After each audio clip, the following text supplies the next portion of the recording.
Hai guys, ketemu lagi di channel Vintage Sentinel. Dalam konten kali ini, kami akan membahas permasalahan dari teknik atau proses inrayen yang cepat dan efektif, serta kelebihan dan kekurangannya. Selain itu, kami akan menyampaikan pula efek negatif jika inrayen sampai gagal, ciri-cirinya apa saja, dan jika inrayen sukses, bagaimana pula ciri-cirinya. Tapi sebelumnya, bagi yang belum, silahkan untuk like, share, dan subscribe-nya agar tidak tertinggal dari konten-konten terbaru Vintage Sentinel ya guys. Jika motor kalian ganti piston dan selesai coulter, maka kalian akan membutuhkan masa adaptasi jarak dan kerenggangan antara piston, ring piston, dan linernya. Karena saat selesai coulter, maka piston set akan belum pas sesuai dengan jalur lintasannya yang ada di liner, begitu juga di pistonnya. Begitu pula dengan kerataan liner akibat proses coulter, kemungkinan masih ada gram-gram yang mengganggu lintasannya tersebut. Dan jika tidak dibiasakan dan langsung dipakai seperti motor normal, maka mesin dipastikan akan kaget dan panas. Nah, proses adaptasi mesin ini diperlukan, dan hal inilah yang dinamakan inrayen, yang kemudian diserap dalam bahasa Indonesia menjadi inrayen. Jika bahasa Belandanya inregen, maka dalam bahasa Indonesianya disebut inrayen guys. Lidah Jawa guys, harap dimaklumi. Teknik inrayen sendiri dibagi menjadi dua, yaitu inrayen duduk dan inrayen jalan. Dimana untuk inrayen duduk sebaiknya dilakukan disiplin dengan pola 7 jam sehari. Dalam hal ini boleh berhenti tidak langsung 7 jam itu selesai. Jadi begitu dingin dimulai lagi dan dilakukan selama 7 hari berturut-turut dengan tanpa dikendarai. Ingat guys, jangan pernah mengendarai jalan, apalagi boncengan, sebelum inrayen duduk itu selesai waktunya. Dan setelah itu baru dilakukan inrayen jalan setelah inrayen duduk itu selesai. Nah, teknik yang sering dilakukan sendiri untuk inrayen duduk ini ada 3 macam. Yang pertama, inrayen duduk konvensional. Inrayen model konvensional atau cara lama ini ya sama saja dengan kalian melakukan pemanasan motor di pagi hari.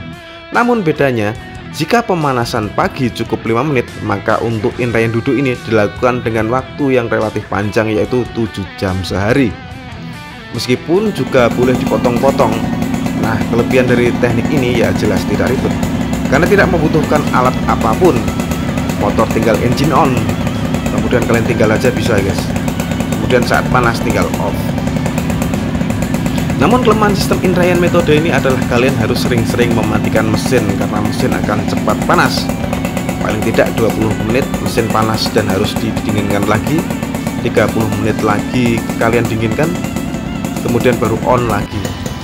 Jadi 20 menit mesin itu di on kan, kemudian saat panas off kan selama 30 menit menunggu pendinginan, baru jalan lagi. Sehingga proses inrayen untuk 7 jam dalam satu hari ini menjadi akan relatif panjang guys. Untuk tipe pribadi kalian yang itu yang karakternya orangnya sabaran ya nggak masalah. Tapi kalau kalian tipe yang pengen cepet naik motornya, maka metode cara lama ini kurang kami sarankan guys. Yang kedua adalah metode inrayen dengan menggunakan kipas angin. Metode ini paling cocok digunakan untuk kalian yang pengen inrayennya cepat selesai, aman, dan rumah kalian ada di perkampungan yang berdekatan dengan tetangga. Jadi tetangga-tangganya rapet, cocok ini guys. Dengan metode kipas angin ini kalian bisa lakukan kapan saja, dan lebih bagus kalau cuaca dingin macam pagi atau malam, selama tidak mengganggu keluarga atau warga sekitar tentu saja guys.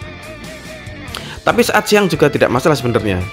Dengan metode inrayen kipas angin ini, maka panas di aluminium mesin akan tertiup angin dari fan, sehingga proses inrayen akan bisa dilakukan dengan lebih lama. Jika proses konvensional itu 20 menit mati, kemudian on kan 30 menit, maka di proses menggunakan kipas angin ini, kelebihannya adalah kalian bisa off lebih lama, yaitu 1 jam proses inrayen dan dinginkan selama 30 menit. Lakukan berulang-ulang selama 7 jam sehari. Namun kekurangannya adalah proses off menjadi lebih cepat dari proses yang ketiga tersebut guys. Nah, yang ketiga adalah metode inrayen favorit kami, yaitu dengan metode pendinginan air mengalir. Jadi metode ini menggunakan air yang dialirkan, bisa dari keran PDAM, keran tampungan air, atau bisa pakai metode pompa akuarium, terserah. Yang penting konsepnya adalah adanya air mengalir yang mengenai mesin di bagian depan sehingga panas mesin terserap air guys. Nah, proses Indrayant metode ini memiliki kelebihan yaitu proses pelaksanaan yang bisa lebih singkat, karena kalian bisa sekali proses 2 sampai 2,5 jam baru off 30 menit untuk menunggu pendinginan dan lanjutkan lagi saat dingin. Jadi metode ini bisa meringankan waktu, dengan disambi-sambi kerja pun bisa guys. Namun kelemahan dari proses ini adalah jika ada sambungan-sambungan mesin yang tidak kencang atau ada celah, maka air berpotensi untuk masuk ke ruang bakar. Dan jika kabel-kabel banyak sambungannya, maka juga berbahaya juga karena berpotensi konsleting. Jika ada air nyiprat-nyiprat itu loh guys, nyiprat-nyiprat kemudian kena air, kena kabel yang sambungannya itu tidak kalian rapikan, maka itu berpotensi konsleting guys. Nah, metode Indrayant dengan air ini kami rekomendasikan untuk kalian yang motornya rapat mesinnya dan bagus kondisi kabelnya. Namun sangat-sangat tidak kami rekomendasikan untuk kalian yang motornya mesinnya itu tidak rapat dan banyak kabel sambungan guys. Kemudian jika Indrayant duduk sudah kalian lakukan, maka lakukanlah dengan disiplin. Jangan sekali-kali menaiki motor sebelum Indrayant duduk selesai 7 jam sehari dilakukan 7 hari berturut-turut, dan jangan sampai overheat guys. Pastikan seperlunya dan segera off saat mesin dirasa panas. Sering-sering saja menyentuh mesin untuk ngecek-ngecek dan gunakan intuisi kalian untuk menentukan waktu on dan off engine-nya. Nah, jika Indrayant duduk selesai, maka proses selanjutnya adalah Indrayant jalan. Kemudian berapa lama prosesnya? Jadi begini guys, saat Indrayant jalan tidak ada waktu yang menjadi patokan, tapi berdasarkan kilometer waktu tempuh. Kami ulangi, berdasarkan kilometer waktu tempuh, yaitu jarak tempuh sepanjang 500 km. Dan biasanya jarak 500 km ini selesai maksimal bisa 1 bulan dan minimal 10 hari. Nah, ada rambu-rambu yang harus kalian pahami dari proses Indrayant ini, yaitu pertama, jangan dipakai boncengan. Yang kedua, jangan dipakai angkut-angkut berat dulu guys.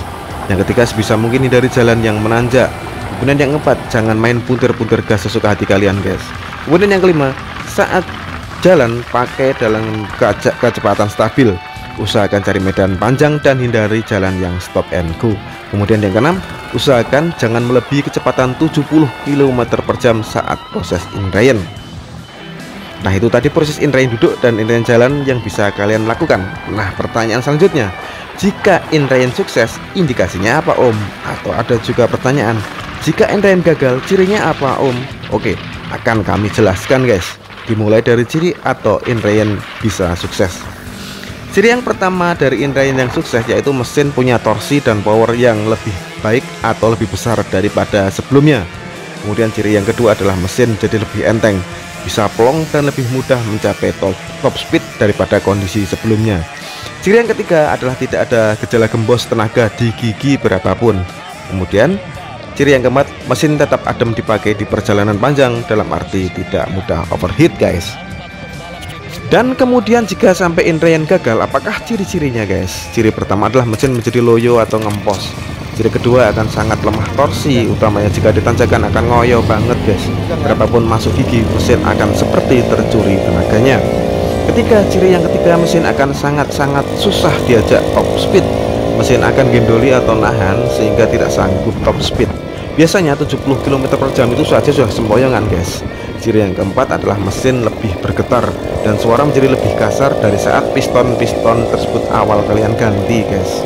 Ciri yang kelima yaitu asap knalpot yang lebih banyak daripada saat piston awal-awal kalian ganti. Kemudian ciri yang keenam yaitu BBM lebih boros dari saat piston pertama kalian ganti guys. Oke, itu tadi seluk-beluk Indrayant. Jadi saran kami, disiplinlah dalam proses Indrayant.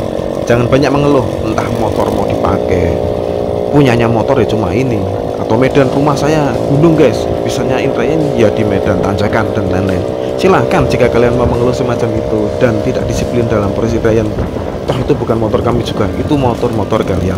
Tapi di sini kami sekedar menginformasikan bagaimana sebaiknya Indrayant yang benar. Jangan sampean kalian menyesal, karena hal ini mengakibatkan banyak hal, terutama di dompet kalian guys, yang akan bolong-bolong jika kalian mengulang proses Indrayant, apalagi proses counternya. Dan jika dilakukan dengan benar akan besar manfaatnya, dan jika dilakukan dengan salah maka akan besar pula kerugiannya guys. Akhir kata, terima kasih sudah menyimak video-video dari Vintage Sentinel. Semoga konten kami dapat banyak membantu kalian dalam melestarikan motor-motor 2 tak ini, atau 4 tak juga bisa dipakai untuk konten ini. Sampai jumpa di konten-konten kami selanjutnya. Wassalamualaikum warahmatullahi wabarakatuh.